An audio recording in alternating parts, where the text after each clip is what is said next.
타고난 운명을 바꾸는 방법, 삼매와 수행. 1장. 자신의 현재 주파수가 운명을 결정한다. 금도끼 은도끼라는 전래동화에서 정직한 나무꾼에게 산신령이 금도끼와 은도끼, 쇠도끼를 보여주는 이야기를 알고 있을 겁니다. 우리 자신이 나무꾼이라고 생각해 봅시다. 나무를 하다가 손이 미끄러져 쇠도끼를 물에 빠뜨리자 산신령이 나타나 금도끼를 보여주면서 이 금도끼가 너의 도끼냐? 라고 물었을 때 머리로 그리고 도덕적으로 어떻게 해야 한다고는 알고 있지만 자기도 모르게 툭하고 제가 잃어버린 도끼하고 모습이 비슷한 것 같기도 합니다만. 라고 말이 튀어나와 버릴 수도 있습니다. 나중에 집에 가서 이불을 뒤집어 쓰고 왜 내가 그때 그랬을까? 하고 후회해도 이미 때는 늦었습니다. 머리로 안다고 해서 자신의 습성이 바뀌는 것은 아닙니다. 사람은 늘 생각과 의지가 행동을 이끌어가는 것으로 착각하는데 실상은 행동되는 것이 먼저이고 마음과 생각은 그 행동을 꽤 맞추어 합리화해 가는 것입니다. 사람이 행동할 때 머리 내는 행동을 지각하고 기억하는 장치로 쓰입니다. 이 사실은 운명을 설명할 수 있는 이론이 됩니다. 사람이 옳고 그름을 안다고 해서 자신의 의지로 자신의 삶을 바르고 올바른 생활로 이끄는 방향으로 행동한다고 보장할 수 없기 때문입니다. 간단한 예로 담배가 몸에 나쁜 건 다 알지만 이를 못 끊고 오히려 발암물질로 인해 질병과 폐암으로 죽는 것과 같습니다. 몸이 가진 주파수, 즉 자신이 현재 행동하는 것이 자신의 본 모습입니다. 이 이치를 잘 터득하면 수다원, 성인과에 도달했다고 합니다. 마음을 밝게 한다는 고전, 경전을 읽거나 아름다운 소재의 영화를 보는 것은 감상하는 것이지 감상하는 그 모습이 자신은 아닙니다. 사람이 개미를 관찰할 때 개미 하나하나의 행동을 보고 관찰을 하지 그 개미의 생각이나 감정을 관찰하지는 않습니다.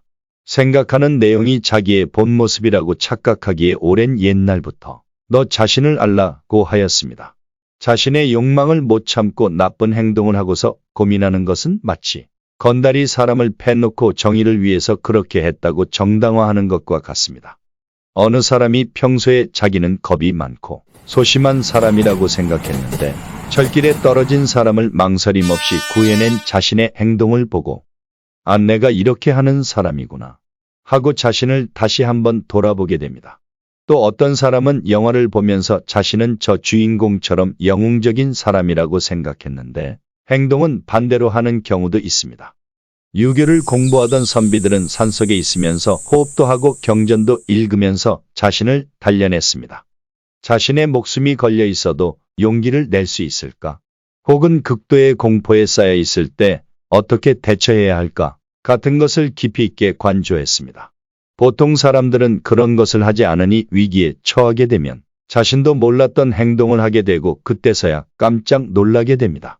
사람은 늘 자신의 감정과 생각이 현재 자신의 모습이라고 생각하는데 사실은 본인이 현재 가지고 있는 주파수가 현재의 자신입니다. 주파수는 전생에 가지고 온 것과 현생에서 쌓인 자신의 몸에서 가지고 있는 주파수가 합쳐져서 현재 자신의 행동에 영향을 미치게 됩니다. 그것이 자신의 운명이고 자기 삶의 방향입니다.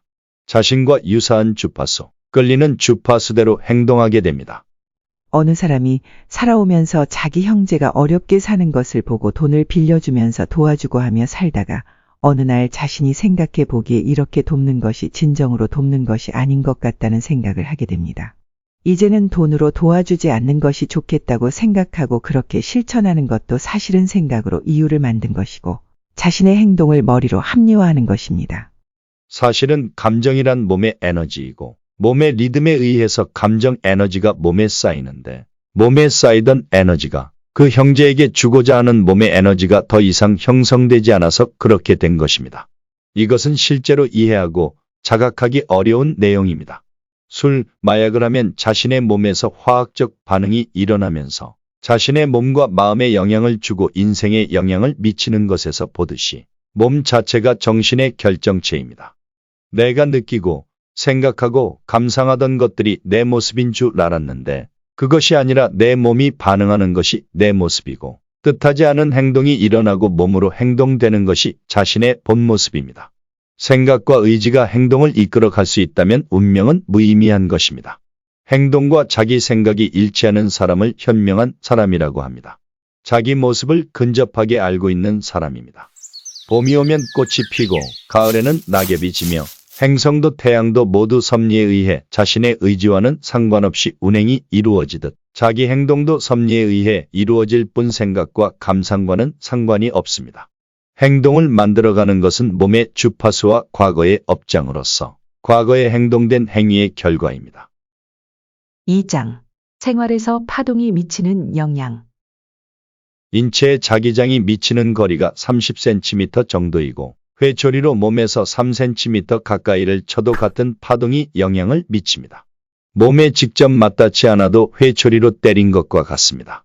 가족을 제외한 남자, 여자 사이에 이성적 문제가 발생하지 않으려면 나이 차와 관계없이 30cm 밖에서 지내도록 해야 합니다. 그렇지 않으면 이성적 문제에 말리게 됩니다.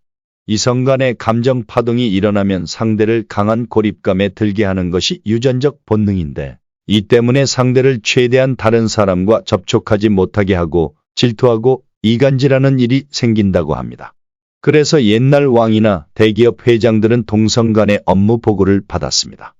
사물에도 파동이 남습니다.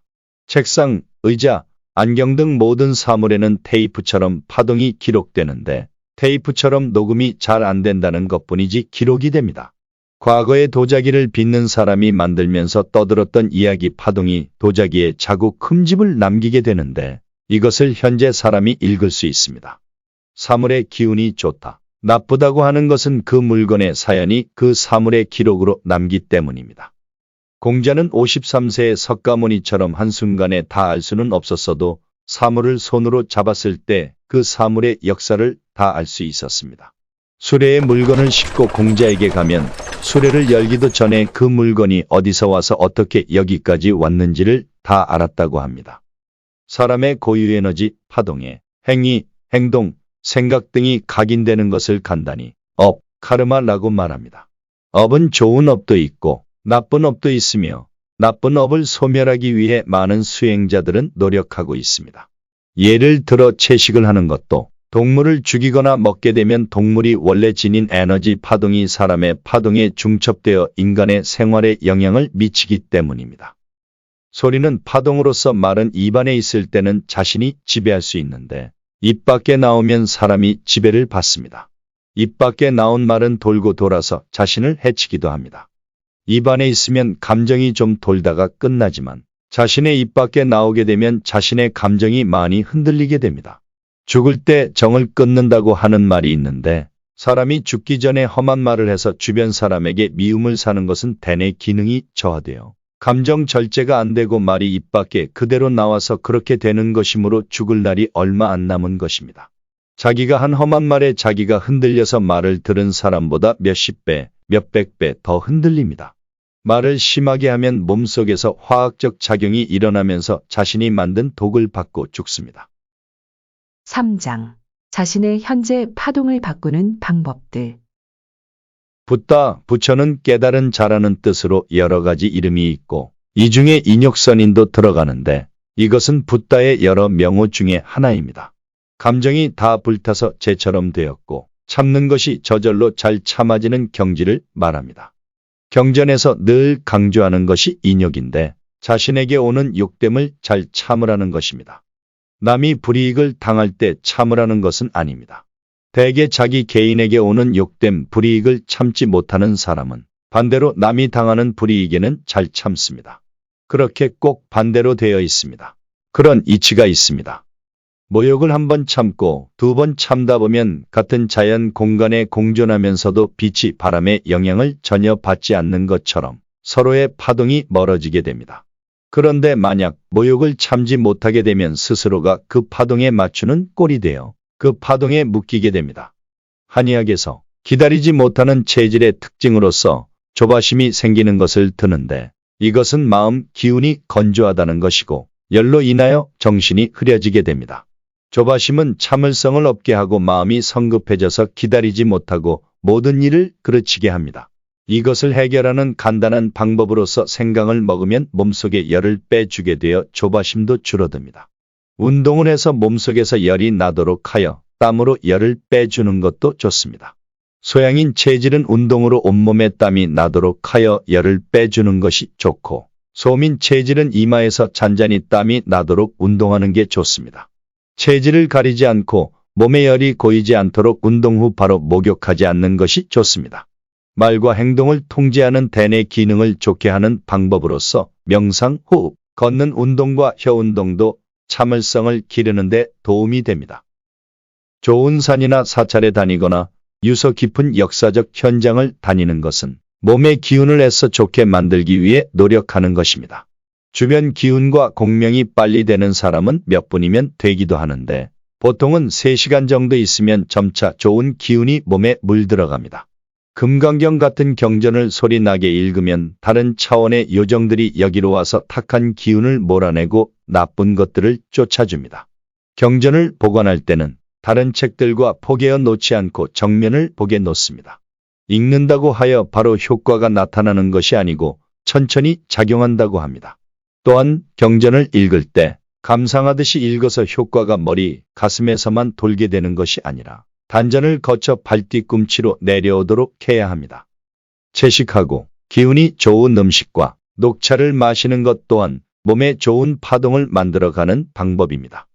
채식도 철학 때문에 하는 것보다는 몸이 끌려야 오래 할 수 있는데 고기를 먹던 사람이 처음 할 때는 식욕을 참아야 해서 힘들지만 계속해서 시간이 지나면 야채, 풀에서 향이 느껴지고 맛있어집니다. 하지만 이런 방법들로 몸의 파동에 변화를 주는 것은 한계가 있습니다. 이는 마치 불난산에 인공적으로 나무를 심는 것과 같습니다.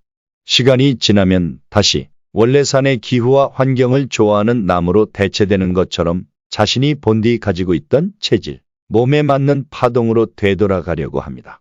그래서 이런 방법들로 완전히 몸을 변화시켜 주진 못하므로 계속해서 몸을 관리해 주어야 합니다. 아이들에게 위인전을 읽히는 것도 그것을 읽어 애써 닮으라는 뜻이지만 몸이 그런 위인전 책 내용에 끌려야 읽힙니다. 사람이 실제로 변한다는 것은 혈액형이 바뀌고 손금과 얼굴이 바뀌는 정도의 변화가 있어야 가능한 것입니다. 4장. 운명이 변하는 과정. 수행을 하면서 몸에서 일어나는 현상으로 수행 과정을 보는 것이 아니고 자신의 변화된 생활, 철학 및 사상과 영적인 변화를 가지고 수행의 과정을 보는 것입니다. 남은 모르더라도 자신은 알 수 있습니다. 생활이나 생각의 변화, 욕구, 감정의 변화로 자신은 알 수 있습니다. 예를 들어 이전 같았으면 이런 상황에서 화를 냈는데 이번에는 화가 안 난다거나 화를 잘 참아냈다거나 등으로 알 수 있습니다. 담배는 참을성과 모든 의지력을 빼앗는 역할을 하는데 고민이 생길 때 담배를 베어 물면 아무런 생각이 들지 않기 때문에 고민할 필요가 없게 되어 발전이 있을 수 없습니다. 그래서 담배를 피우면 운명이 정지된다고 합니다. 5장. 일체유심조와 인자무적. 머리로 배워서 어떤 것이 좋은 행동인지는 알고 있어도 게으르면 행동으로 실천이 안 됩니다. 이것이 몸의 파동이 바뀌지 않고서 생각만으로는 안 되는 까닭입니다. 사람마다 타고난 고유 분위기, 체질, 그것이 일종의 자기 스타일입니다. 그래서 어느 촐싹거리는 사람이 자신의 고유 분위기를 바꿔보려고 노력해도 오래 못 가고 작심삼일로 끝나고 맙니다. 내가 남을 바꾸지는 못해도 유일하게 자기 자신은 바꿀 수 있는 영역이 마음입니다. 그렇지만 쉬운 일은 아닙니다. 성공과 실패는 모두 마음에서 만들 수 있습니다. 원효대사가 당나라로 유학을 가던 중 저녁이 되어 동굴에서 잠을 자다가 목이 말라서 손을 더듬어 물을 마시고 해갈하였으나 그 다음 날 보니 잠을 자던 곳은 오래전 버려진 무덤이고 보기만 해도 구역질이 나는 해골 바가지 물을 마신 것을 보고 모든 것이 마음에 달렸구나. 모든 성공, 실패가 마음에서 이루어지는구나 하고 깨달았습니다. 화엄경에 나오는 일체유심조의 심, 모든 것은 마음에서 만들어지고 없어지며 마음먹기에 따라 할 수 있다고 했습니다. 여기에서 마음은 자기 생각과 말로 알아채지 못하는 마음을 말하며 자기 생각과 말로 알아채면 그것은 감정입니다. 마음은 자신이 모른다고 해서 완전히 모르는 것은 아니지만 얼핏 생각해서는 완전히 알아채지 못하는 것을 말합니다. 깊은 수행에서 언급하는 마음이란 삼매로 도달하는 각 개체의 의식이 아닌 하나로 통일된 우주의식, 즉 한 마음을 뜻합니다. 무엇인가 할 때 노력하면 성과는 따라올 것이다 라는 말을 하면서 겉으로는 나는 발언하지 않고 성공을 기대하지 않는다고 하는데 이미 기대하는 바가 있으므로 그런 말을 하는 것이기 때문에 이런 것은 감정입니다. 일반적으로 마음이란 단어는 감정을 포함하므로 일체유심조를 모든 일은 마음먹기 나름이다 라고 오독하는데 마음을 먹었다는 것은 자기 생각이 알아챘기 때문에 이것은 감정이라 합니다. 똑같은 상황이 발생해도 기대하는 것을 달성하지 못하게 될 때 힘든 것을 피해도 더 힘든 것이 오게 되고 이런 것에서 느낌은 큰 실망, 더 큰 고통을 만듭니다. 내면에 품었던 마음에서 도망가려고 했던 것도 자기 감정, 생각에 막혀서 알아채지 못했고 큰 실망과 좌절에는 사실 생각으로 기대하는 것이 있었던 것입니다. 아, 잘못 왔다. 힘들다 했을 때 고통을 피해서 도망간 것이 내면에 있었던 것입니다. 여기서 자기 생각이 알아채지 못했다는 것은 어디까지나 일반인의 기준입니다. 어느 정도 수련을 한 사람의 이야기는 아닙니다. 주역이란 책은 약 7,000년 전 복희와 문왕 그리고 공제를 거쳐서 만들어졌다고 합니다. 옛 지도자들은 어느 정도 미래 예측을 할 수 있어야 했기 때문에 당시의 역사적 사건들과 생활상을 모아서 만든 책이 주역입니다. 총기는 말귀를 잘 알아듣는다는 뜻이고 총명하다는 귀가 밝다는 뜻인데 실제로 모든 말귀를 알아듣고 객관성 있는 낌새를 알아보는 것을 말합니다. 주역에서 말하는 미래를 보기는 어려운 것이 아니고 마치 연기, 냄새, 낌새처럼 오래전부터 징조가 있다는 것에 근거를 둔 것입니다. 우둔한 사람은 일이 커져야 알아챌 것이고 총기 있는 사람은 징조로 미리 알 수 있는 것입니다. 아주 총기가 좋을수록 낌새를 금방 아니까 먼 앞을 알 수 있는 것입니다. 일반인들은 징조를 보고 들어도 감정을 넣으니 알 수가 없는 것입니다. 그래서 듣는 것이 중요합니다. 명상도 앉아서 자기 내면을 듣는 연습입니다. 주역은 인류를 위해서 남겨진 것이 아니고 사회에서 앞일을 알아야 한다고 해서 다듬어져 만들어진 것입니다. 주역이란 마음을 싣는 경, 세심경이라 하여 옛날 벼슬아치들은 주역을 많이 배웠습니다. 그러나 벼슬아치가 사심 없이 배운 대로 하지 못하고 자기 감정을 넣게 되면서 배운 대로 순리대로 실천할 수 없었습니다. 생각으로 알아채는 것은 마음이 아니고 감정입니다. 우주는 빈틈없이 이루어져 있어 모든 사물, 만물은 있어야 할 자리에 빈틈없이 있습니다. 기둥이 있을 자리에 기둥이 있고 못이 있을 자리에 못이 있습니다. 남을 바꾸려고 하면 안 되지만 자기 자신은 바꿀 수 있습니다. 자기 자신을 바꾸면 다른 사람도 바뀝니다. 그렇다고 어영부영해서는 자신을 바꿀 수 없습니다.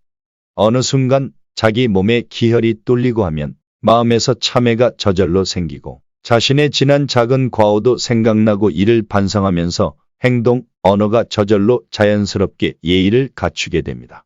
거칠애로 하는 겸손, 겸허가 아닙니다. 그러니 주변에서 저절로 그 사람을 공격하지 않게 됩니다. 몸에 어혈이 막히면 혈액순환이 잘 안 되고 그러면 자기가 어느 일이건 아주 당당하게 말하고 행동합니다.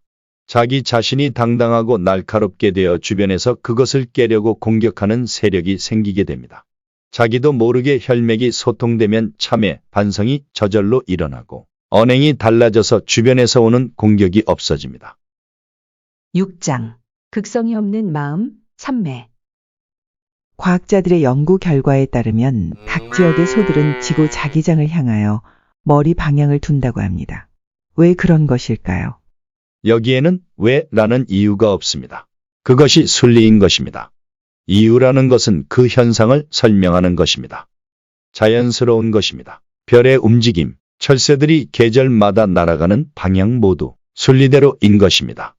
무슨 일이 생겨 원래 하던 것을 못하게 되었을 때 지혜로운 사람은 형편이 안 된다고 간단히 말을 하고 맙니다. 이 말 저 말로 복잡하게 그 이유를 설명하는 것은 아직은 어리석다는 뜻입니다. 개도 오줌을 쌀 때 그냥 자기가 원하는 곳에 싸는 것 같지만 지구 자기장 방향으로 빙글빙글 돌면서 쌉니다. 개 자신은 생각해서 싼다고 생각하지만 지구 자기장 방향으로 돌면서 오줌을 눕니다. 사람이 죽으면 영성은 다음 생으로 이어집니다. 반대로 요리 솜씨는 몸의 유전자로 후대에 전할 수는 있지만 몸의 기능이기 때문에 다음 생에 전달되지는 못합니다. 영성이 높다는 것은 그 사람의 운명입니다. 그 사람이 어떻게 살아가느냐입니다. 사람이 어떤 팔자냐는 것입니다. 사람의 성격이나 됨됨이는 파악이 어렵지 않지만 사람의 영성 레벨이 얼마나 높은지는 알기가 참 어렵습니다. 사람의 겉모습으로는 알 수 없습니다. 별개의 분야입니다. 감정, 성격, 기질, 기량은 오로지 몸의 특성입니다. 몸의 기량은 볼품없어서 마치 90년대 초의 휴대전화 같은 몸이지만 간혹 5세대 통신 5G 기술 같은 높은 영성 레벨을 가지고 있는 사람도 있을 수 있습니다. 보통은 몸이 죽으면 자신의 영성 레벨과 맞는 몸이 인연이 되어 만납니다. 죽을 때 어떤 영성이냐에 따라 비슷한 몸을 만납니다.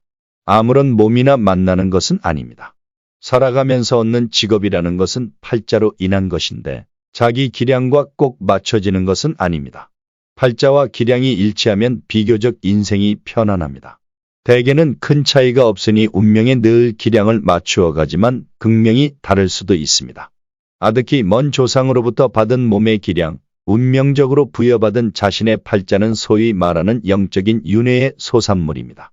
운명은 영적 소산물입니다. 그것은 그것대로 구르고 굴러 계속 이어져 갑니다. 이 두 가지, 몸과 운명은 전기의 양극, 음극과 같이 양극이 분명히 있습니다. 어느 한쪽이라도 그 극성을 잃게 되면 다른 한쪽도 신기루처럼 사라지게 되어 있습니다. 그 상대가 분명히 존재하므로 엄연히 실상이 존재합니다. 여도지죄라는 고사성어가 있습니다. 춘추시대 위나라의 위령공, 희원이란 군주와 대부를 지낸 미자란 미동이 있었습니다. 어느 날 위령공과 미자가 후원을 거닐면서 산책을 하였는데 미자가 잘 익은 복숭아를 따서 먹어보니 맛있어서 위령공에게 반쯤 베어 먹은 복숭아를 주었습니다. 위령공은 그 복숭아를 먹으며 말하길 얼마나 나를 생각하면 자신이 먹던 것이라는 것까지 잊고 나에게 복숭아를 주는가. 참 기특하다. 라고 말했습니다. 훗날 시간이 흘러 미자의 아름다움이 사라지면서 위령공은 미자를 총애하는 마음이 엷어졌습니다. 위령공은 이전에 후원에서 복숭아 먹던 일을 생각하며 말하길 미자 저놈은 그때 자기가 처먹던 복숭아를 더럽게 내게 먹게 했다. 그 마음이 반대로 가게 되었고 그를 중용하지 않고 멀리하게 되었습니다. 똑같은 상황을 두고 복숭아를 감업하게 받느냐, 반대로 큰 모욕감으로 받느냐 하는 전기의 양극성과 같은 차이가 발생합니다. 또한 보시할 때도 남을 위해서, 남이 편하게 하기 위해 보시를 하는 것과 반대로 보시해야 내가 복을 받는다 혹은 감정의 충동에 의해서, 죄책감에 의해서 하는 보시를 하는 것의 에너지, 마음의 차이는 판이합니다. 이것은 분명히 내가 남에게 무언가 해줄 때도 대상을 위해 온전해야 한다는 일념 아래 이것이 기준인 것과 반대로 그렇지 않은 마음에서 해주는 것은 훗날에 형성되는 에너지, 마음의 차이가 생깁니다. 각주구검이라는 고사성어가 있습니다. 전국시대 초나라의 어느 사람이 강을 건너기 위해 배를 탔습니다. 강을 건너던 중에 바람이 불어 배가 매우 흔들렸고 손에 들고 있던 보석이 박힌 보검을 실수로 강에 떨어뜨리고 맙니다. 그 사람은 물살이 잔잔해지면 물속에 들어가 물밑에 가라앉은 보검을 꺼낼 생각으로 작은 칼을 꺼내어 보검이 떨어졌던 자리인 배 가장자리에 표시해 두었습니다. 배가 기슭에 닿자 그 사람은 물속에 들어가 보검을 찾았지만 찾을 수 없었습니다. 그 모습을 본 사람들은 그를 보고 크게 웃으며 어리석은 사람이라고 했습니다. 하지만 그는 어리석은 사람이 아닙니다. 흐르는 강물은 늘 변하니 변하지 않는 기준을 가지고 찾으려 했기 때문입니다. 감정이란 것도 기준이 없어서 때에 따라 계속 변합니다. 영원히 변하지 않는 것에 기준을 잡고 가야 헤매지 않고 갈 수 있습니다. 몸과 결정적인 과제를 대물림하는 운명의 양극 관계처럼 나를 분명히 고집하고 모든 대상을 적으로 대응하는 것, 모든 것을 이기적으로 생각하여 나 외의 대상은 그때그때의 도구로 보고 행동하는 것은 적을 형성하는 것이 됩니다. 누구와 친하다 하는 것은 더 큰 적을 막기 위해 한시적으로 손을 잡은 것이지 훗날 적으로 만날 사람입니다. 모든 대상을 적으로 만드느냐, 나를 여의고 모두를 나로 만드느냐의 차이입니다. 전기의 양극, 음극은 극복될 수 없는 것입니다. 다만 어느 한쪽이 없어지면 상대 쪽도 없어질 수 있습니다. 한쪽을 그대로 두고 다른 상대 한쪽만 없어지기는 어려운 것입니다. 깨달음의 산매, 우주 대자연의 원류에 들어가는 것은 연습으로 되는 것이 아니고 비법이 있습니다. 스승이 전해주는 뭔가 비법이 있다고 합니다. 평화의 식물인 해바라기, 코스모스는 우주 대자연의 원류에 가까운 주파수를 가지고 있다고 합니다. 7장. 몸은 지구에서 관리하고 영성은 은하계가 관리한다. 일반인의 노력으로는 영성을 바꿀 수 없는데 이것은 마치 혈액형, 지문이 변하지 않는 것과 같습니다. 오감을 초월하는 텔레파시는 심장의 감흥으로 자극을 받아들입니다. 오감에 의해 얻어지는 모든 감각 데이터는 뇌에 수집되는 자료들이나 영감은 심장이 미세한 전파와 같은 파동을 받아들여 일어나는 현상입니다. 이심전심 같은 것도 심장이 받아들입니다. 심장의 털은 큰 것이 10개 안팎이고 사람마다 차이가 있습니다. 몸은 지구에서 관장하지만 영성은 은하계에서 관리하는데 몸과 영성은 관리하는 기관이 다릅니다. 몸은 지구, 달에 의해서 영향을 받고 영성을 관리하는 곳은 은하계 은하 중심에 있습니다. 인도 철학에서 사람이 지을 수 있는 죄를 몸, 말, 뜻으로 구별하는데 종교에 따라 약간씩 죄의 경중의 차이는 있기는 하나 동양 철학에서는 공통적으로 이렇게 구분합니다. 이 중에서 석가모니 부처님은 마음으로 지은 죄가 제일 무겁다 했습니다. 몸으로 지은 죄의 대표는 살생, 도둑질이고 입으로 지은 죄는 거짓말, 망언이고 마음으로 지은 죄는 탐심, 어리석음, 두려움이 대표가 됩니다. 얼핏 보면 몸으로 지은 죄가 가장 두드러지게 와 닿는 것 같은데 석가모니 부처님은 어째서 마음으로 지은 죄가 가장 무겁다고 했을까요? 왜 마음으로 지은 죄가 몸으로 지은 죄보다 더 큰지 그것을 어렴풋하게 아는 것이 아니라 분명히 알아야 합니다. 인도의 바라문은 힌두의 제가 성직자들이며 브라만 계급입니다. 시달타, 석가모니는 출가했으니 사문이라 합니다. 사문과 바라문은 신분 차이가 확 납니다. 바라문은 집에서 살면서 5가지 덕목을 지킵니다. 첫째가 진실, 둘째가 고행, 셋째가 순결, 넷째가 수련, 다섯째가 보시입니다. 항상 이것을 지키는 것을 하나의 계율로 삼습니다. 오랜 세월 동안 이 5가지를 정도껏은 지켰어도 완벽히 지킨 사람은 없습니다. 그 5가지를 완벽히 지키는 방법은 원망하는 마음과 악한 공격적인 마음만 버리면 그 5가지를 다 지키는 것이 됩니다. 그 5가지를 낱낱이 지킨다는 것은 생각만으로도 어려울 것 같지만 이렇게 하면 지키기는 어려운 것이 아닙니다. 8장. 수행자는 하늘이 준 소명을 다한다. 영성이 높은 사람은 개인적으로 불행도 없고 밖으로는 많은 사람들을 살립니다. 세간에 살면서 사람들에게 돈이 없다, 머리가 나쁘다란 소리를 들었을 때 무시당했다는 감정이 듭니다. 그런데 하늘에서 무시를 하는 사람은 그 사람의 짐을 사라지게 합니다. 이때가 하늘에게 무시당하는 순간인데 끝장나는 순간입니다. 예를 들어 부모님을 부양한다거나 기타 등등 자신의 인생에서 자신에게 짐이 된다고 생각하는 것들을 말합니다. 짐이 주어졌는데 징징거리거나 짜증내지 말고 오히려 그 짐이 있다는 것이 하늘에게 버림받지 않은 것임을 알아야 합니다. 짐이 없어질 때는 자신이 끝나는 순간입니다. 세간에서는 운명의 힘이 덕인데 등에 진 무거운 짐이 사라질 때는 덕도 사라지고 운명도 약해집니다. 수행자는 늘 자신을 살피고 주변을 살핍니다. 세간에서 성실한 사람은 자신을 성찰하고 주변 사람을 살핍니다. 게으른 사람은 탐욕이 있고 노력 없이 좋은 기회만 노립니다. 그래서 늘 초조하고 불안합니다. 그래서 덕을 잃고 신의를 잃고 괴로움에 쫓겨 다닙니다. 반대로 성실한 사람은 한가로움을 즐깁니다. 주변 사람을 살피고 자연히 덕이 쌓이고 내공이 쌓입니다.